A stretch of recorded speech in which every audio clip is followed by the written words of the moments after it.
Once they lost Ohtani, it seems that everyone decided to count out the Angels, and understandably so. The thing is, they still have a superstar in Mike Trout, and he is playing with a chip on his shoulder this season. They currently stand at 8 and 9 in the AL West, where all of the teams have underperformed thus far. The Angels have a solid squad with a lot of youth, but do not have much of a farm left over.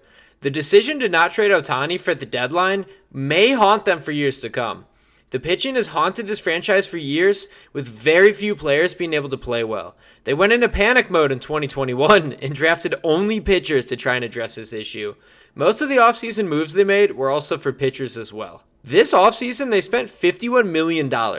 They signed one 3-year deal for right-hand pitcher Robert Stevenson and then signed Matt Moore, Luis Garcia, Jose Cisnero, Adam Simber, Zach Plesac, Adam Kolarek, and Aaron Hicks to 1-year deals each.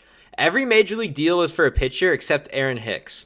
They signed a bunch of minor league deals, including Miguel Sano, who's playing very well as of now. Beyond the spending, they traded for 3 pitchers to further boost the staff.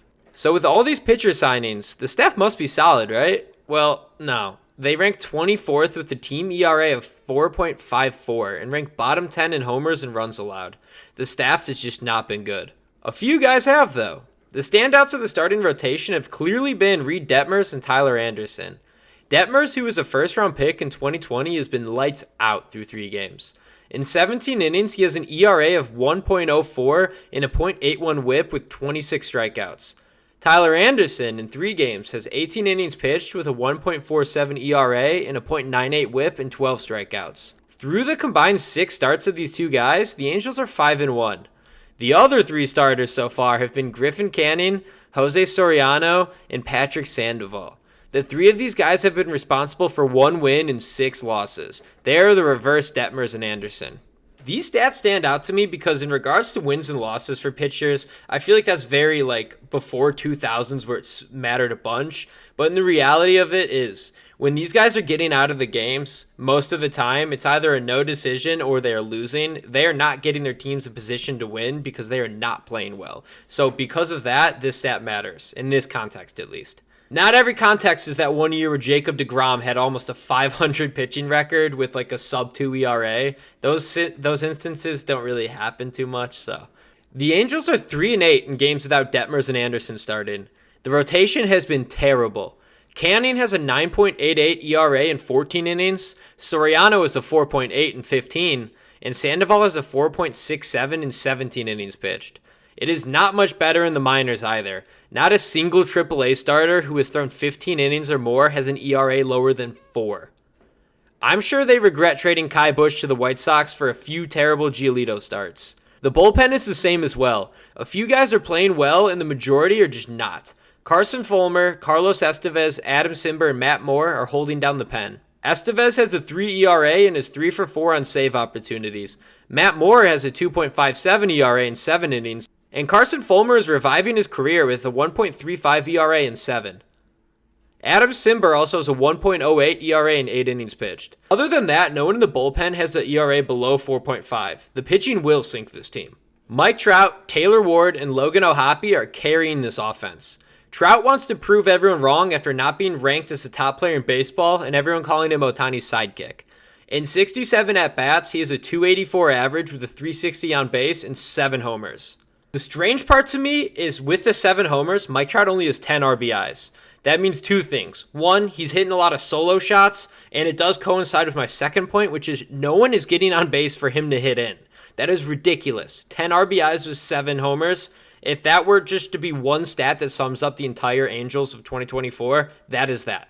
Taylor Ward is slashing .292 with a 307 on base with 6 homers and 20 RBIs and 72 at-bats. And Logan O'Hoppe is continuing the tear he was on before getting hurt last year. In 48 at-bats, he has an insane slash line of 354 with a 436 on base, paired with 2 homers and 7 RBIs. I know I'm repeating myself, but after hearing these stats, it seems the offense must be great. But in reality, no qualified hitters on the team are hitting over 250 except for the 3 I named before. Rendon is the closest to that with the 242 average, but he's picking it up as of now, so I can't get on him too much. The Angels have scored the 16th most runs in baseball and have the 17th best on-base percentage. The offense is around league average with just a couple of above-average hitters. I strongly believe the Angels will regress unless they replenish this farm system. They have 0 top 100 guys, and the roster is just not very well constructed. They are so average to me that they have 2 options. One, which probably won't happen, is that they need to wait until next season and spend a lot of money to help build up this team around the stars that they have and some of the young talent.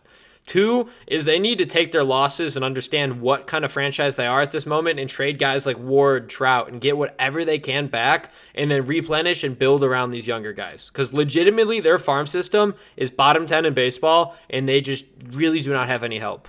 I can't get on them too much for the farm system because in reality, they do have the guys like Ohapi, Zach Neto, and Shanuel, like who did come up and produce, and they technically did graduate from prospect list and whatever, but still.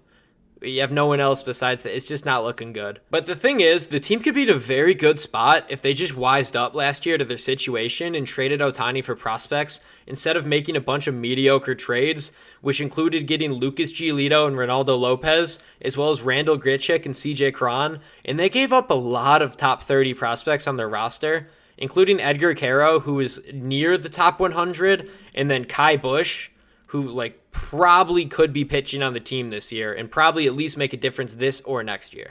Instead of setting them up for the future, they really just buried themselves with last year's deadline. And the worst part of it, to me, it just kind of sums up what the Angels have done for the past couple of years, is they ended up waiving 3 of the 4 guys they traded for. Ronaldo Lopez, Lucas Giolito, and Randall Grichuk, they just put them on waivers so any team could take them. They just kind of threw in the towel. I'm so sorry to Angels fans for having to deal with this ownership and management, but as a White Sox fan, we will take care of Kai Bush and Edgar Caro, so thank you for that. I really do not think the Angels will make the playoffs, and they will be lucky if they get around the 500 mark. They have wasted plenty of years with Mike Trout in Ohtani's prime, and they just had chance after chance after chance. I know Mike Trout says he wants to stay, but I think the franchise just owes it to him to get him to a contender, take some prospects, and just rebuild up the team that they could be. Because, Ohapi's a very good player. You could build around a guy like that. Anyways, comment your thoughts on the Angels roster below. Thank you for watching, and make sure to like and subscribe if you enjoyed. I will see you guys later.